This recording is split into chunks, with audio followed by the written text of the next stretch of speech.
हन आज बुहारी कता जान लागेको हुन् खासा खुसा गर्दै छिन् त बुहारी कहाँ जान लागि छिन् अब छिटो छिटो रेडी भरि नै हाल्नुपर्छ फेरि सासु आमाले यहाँ खासा खुसा गरेको चाल पाउनु भयो भने आमालाई फेरि भोक लागिहाल्छ भर्खर यहाँनिर खानासाना खाएर घर सानक पारेको अहिले यहाँ हिँड्ने भन्दा चाल पाउनु भयो भने फेरि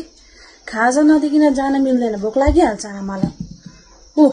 बोलाउन लागिहाल्नु चाल पाउनु भयो क्या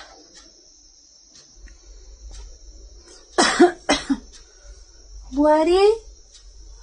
ए बुहारी तिमी कहाँ जाने भनेको मलाई भोक लागेको छ खाजा पकाएर लिएर जाऊ है हिँडेपछि तिमी कति बेला आउँछौ खाजा लिएर जाऊ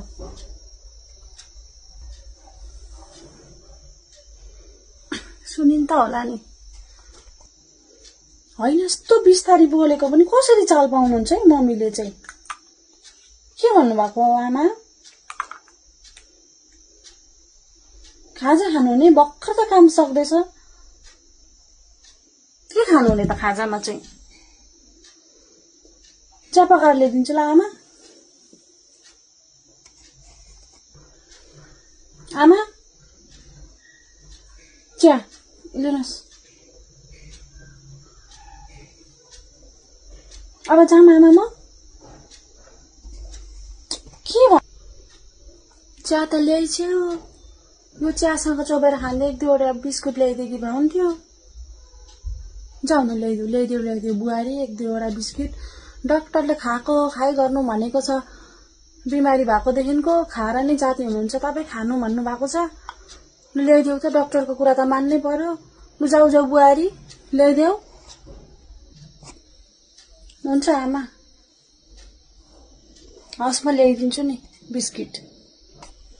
नल्याइदिउँ भने पनि अस्ति डाक्टरकोमा लिएर जाँदाखेरि टाइममा खाना खानु हुँदैछ भनेर मलाई सोद्धाखेरि मैले हजुर डाक्टर खानु हुँदैछ भनेर भनेकी छु फेरि अर्को पालि डाक्टरकोमा लाँदाखेरि आमाले टाइममा खाना दिएनन् भन्नु हुने हो कि हस् आमा हस् म ल्याइदिन्छु नि आमा ए बिस्किट लिनुहोस् यहाँ राखिदिएको छु आमा बिस्किट खानुहोस् तपाईँ खाँदै गर्नुहोस् म अब बजार पुगेर आउँछु है आमा अब यतिको खाजा पनि दिइहालेँ अब त भरे 4-5 बजे आउँदा पनि आमालाई भोक लाग्दैन होला बेलुकाको खाना पकाउँछु आएर जान्छु अब चाहिँ म गएको आमा म गएको है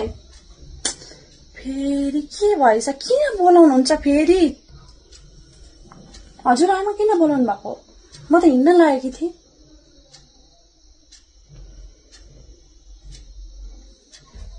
हजुर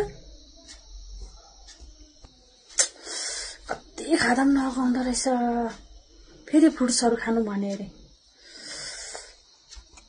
अब सुनिन भन्छु आमा आमा के भन्नु भएको तिमी हिँड्न लागि छौ ब्याग स्याग बोकेर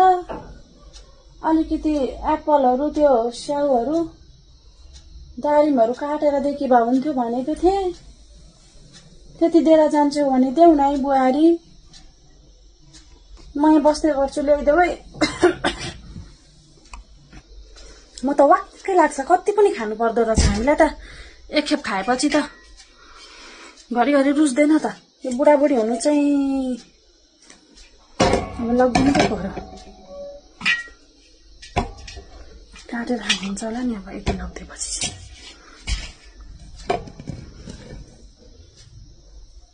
आमा लिनुहोस् अब यो खाँदै बसिरहनु है म अब चाहिँ बजार गरेर आउँछु बरु तपाईँलाई म आइसक्रिम पनि ल्याइदिन्छु है के भन्छ यो आइसक्रिम कहाँ ल्याउने कुरा गरेँ कि म यहाँ बुढीलाई यहाँ बिमारी भएर आइसक्रिम कहाँ खानुहुन्छ त के भन्छ यो बुहारी लु जाऊ यो हान्छु र म ढल्किन्छु जाऊ। अब चाहिँ भने बोलाउनु भयो भने नसुने यस्तो गरेर जान्छु। होइन बुहारी गएको त 2-3 घण्टा भइसक्यो अहिलेसम्म आउँदिनन् कहाँ गइछिन्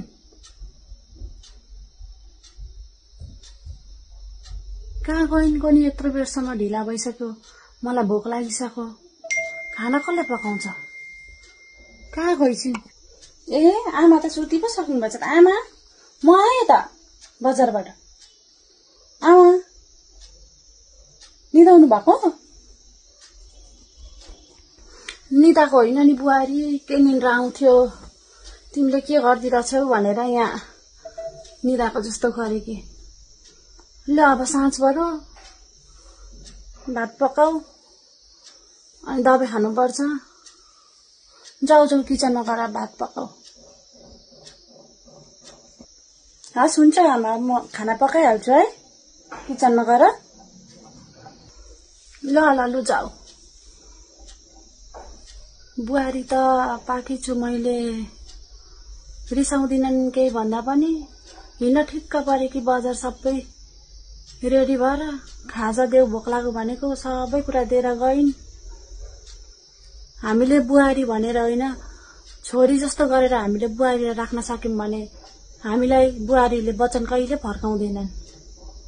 हामीले पनि आफ्नो छोरी जस्तै गरेर इज्जत सम्मान माया दिएर चाहिँ राख्नुपर्छ अब आफ्ना छोराछोरी त